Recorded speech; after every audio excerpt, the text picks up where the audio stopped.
ऐं 5 ख़ासियतूं हिन रात के हासिल आहिनि। 5 ख़ासियतूं हिन रात के हासिल आहिनि।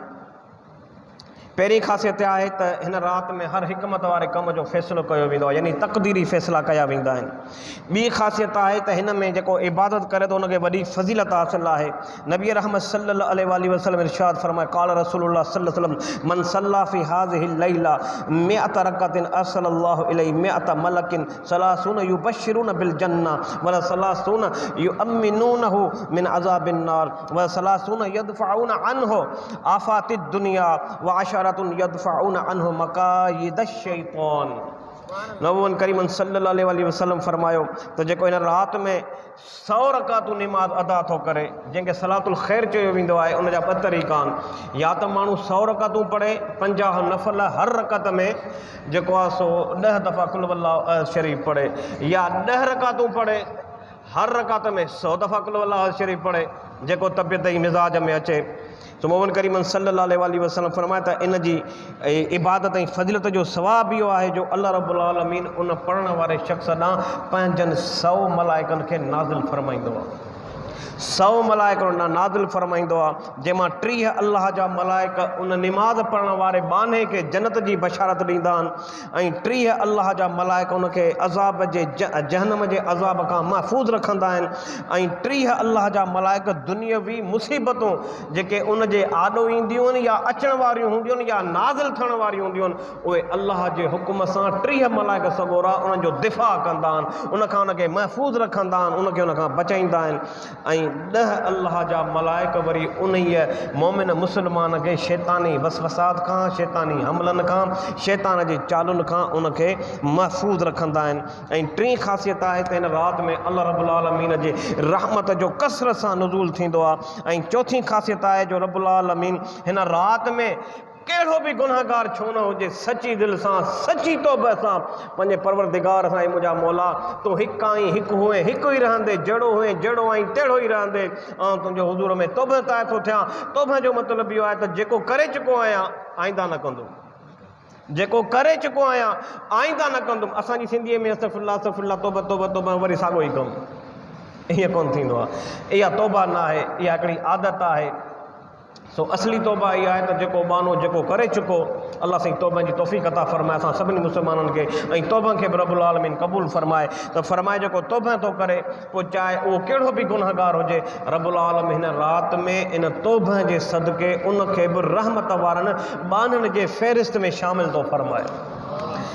ऐं 5 ख़ासियत आहे त हिन राति में नबी करीम सल्लल्लाहु अलैहि वसल्लम खे मुकम्मल शफ़ाअत जो हक़ ऐं मुकम्मल शफ़ाअत जो इख़्तियार अता कयो वियो। हिन राति में ज़िंदगी जो फ़ैसिलो कयो वेंदो आहे, मौत जो फ़ैसिलो कयो वेंदो आहे, हज जो फ़ैसिलो कयो वेंदो आहे, रिज़्क़ जो फ़ैसिलो कयो वेंदो आहे, औलाद जो फ़ैसिलो कयो वेंदो आहे, मग़फ़िरत जो फ़ैसिलो कयो वेंदो आहे, बख़्शिश जो फ़ैसिलो कयो वेंदो आहे, जहन्नम खां निजात ॾियण जो फ़ैसिलो कयो वेंदो आहे, दुआउनि जी क़बूलियत ऐं मग़फ़िरत खां महरूम रहण वारनि जा बि फ़ैसिला कया वेंदा आहिनि। जेके शिरक कंदा आहिनि उन्हनि जी क़बूलियत न आहे, जेके बुग़्ज़ कीनो सां साड़ कंदा उन्हनि जी बि क़बूलियत न आहे, जेके कंहिंखे ना हक़ क़त्ल कनि था उन्हनि जी बि क़बूलियत न आहे, ऐं जेके ज़िना कनि था उन्हनि जी बि क़बूलियत न आहे, जेके शराब पीअनि था उन्हनि जी बि क़बूलियत न आहे, जेके अब अमा जा सख़्तु कटर नाफ़रमान ईज़ाइण वारा आहिनि उन्हनि जी बि तौबे क़बूलियत न आहे, आदि ज़ानी जी बि तौबे क़बूलियत न आहे, क़ताए रहमी करण वारनि मिटनि माइटनि जे तालुकात में बिगाड़ पैदा करण वारो, टके टके जी ॻाल्हि ते, ग़ैर शरई ॻाल्हि ते, हरू भरू दुनियावी नफ़्स जी लालच में अची करे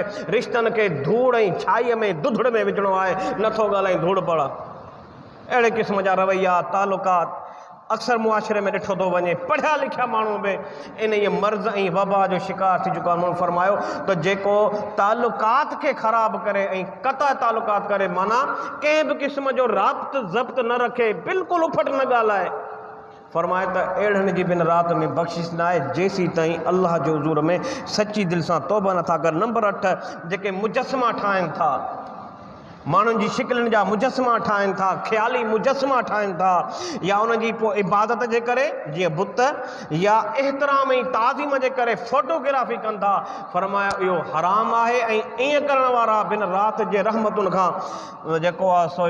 दूरि रहनि था जेसिताईं उहे तौबा नथा कनि। फ़ोटो जंहिंमें एहतराम न हुजे, ताज़ीम न हुजे, इबादत न हुजे, पूॼा पाठ न हुजे,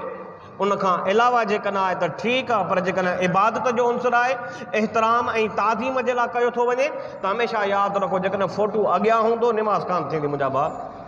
पखी पखण जो हुजे, जानवर जो हुजे, इंसान जो हुजे, भली पंहिंजो ई छो न हुजे, हा शीशो हुजे ऐं केरु निमाज़ पढ़े त निमाज़ थी वेंदी। जेकॾहिं मथां कपिड़ो हुजे त बहितर आहे, सुठी ॻाल्हि आहे, पर जेकॾहिं को अहिड़ो फ़ोटू अॻियां हुजे, चाहे कार्टून ई छो न हुजे, कार्टून में बि हिकिड़ो तसवुरु हूंदो आहे कंहिं न कंहिं तस्वीर जो, ख़ुदा इहा ॻाल्हि ज़हन में रखो। ऐं हिन में ॿी अहम ॻाल्हि इहा आहे त कंहिं कमरे में तव्हां निमाज़ था पढ़ो या कहिड़ी जाइ में निमाज़ था पढ़ो या कहिड़ी बैठक ते निमाज़ था पढ़ो ऐं फ़ोटू पोयां लॻल आहे दीवार जे, पोइ त ठीकु आहे निमाज़ थी वेंदी, पर जेकॾहिं अॻियां लॻल आहे त बि नमाज़ कान थींदी, जेकॾहिं साॼे ऐं खाॿे पासे लॻल आहे त बि नमाज़ कान थींदी। पर फ़ोटूअ जो मिक़दारु एतिरो आहे जे परे खां ॾिस नज़र सही कान थी अचे, उनजो स्केचू, उनजी तस्वीर, उनजो तसवुरु ज़हन ते हावी नथो थिए, यार फ़ोटू अलाए छा आहे, बसि ठीकु आहे। पर जेकॾहिं तस्वीर जो एतिरो क्वालिटी आहे, एतिरी क्वांटिटी आहे, एतिरी मिक़दार आहे, जेकॾहिं उहा तस्वीर नंढी हुजे, माना कार्टून वग़ैरह जी हुजे, कंहिं ॿार जी हुजे, कंहिं पखी पखण जी हुजे, जानवर जी हुजे, कंहिं इंसान जी हुजे, ऐं उहा ज़मीन ते पई आहे पर महसूसु नथी थिए जिते तव्हां बीही करे निमाज़ पढ़ो था, उन निगाह खां वठी करे ज़मीन ते पियल तस्वीर ते निगाह थी पवे ऐं चिटी नज़र नथी अचे त पोइ भली पई हुजे, निमाज़ पढ़ी सघो था।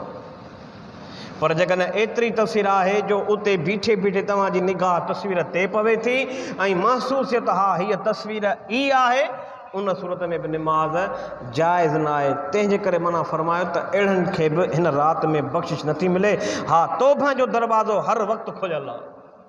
तौबा जो दरवाज़ो हर वक़्तु खुलियल आहे। मदीने जे मीर सल्लल्लाहु अलैहि वसल्लम इरशाद फरमायो, इब्न माजा जी हदीस आहे, किताब ज़ुहद में बाबो ज़िक्र तौबा में हुन फरमायो, अत्ताइबु मिन ज़म्बि, अत्ताइबु मिन ज़म्बि कमन ला ज़म्ब लहू। हुन फरमायो त जेको मुसलमान तौबा कंदो थो रहे, तौबा कंदो थो रहे ऐं सची दिलि सां हा वाक़ई तौबा ई करे पियो, पोइ हुनखे बशारत हुजे त यार ॼण तो गुनाह ई कोन कया, तूं अहिड़ो आई ॼण तो गुनाह ई कोन कया। रब्बुल आलमीन असांजी तौबा खे पंहिंजे हुज़ूर में क़बूल फरमा।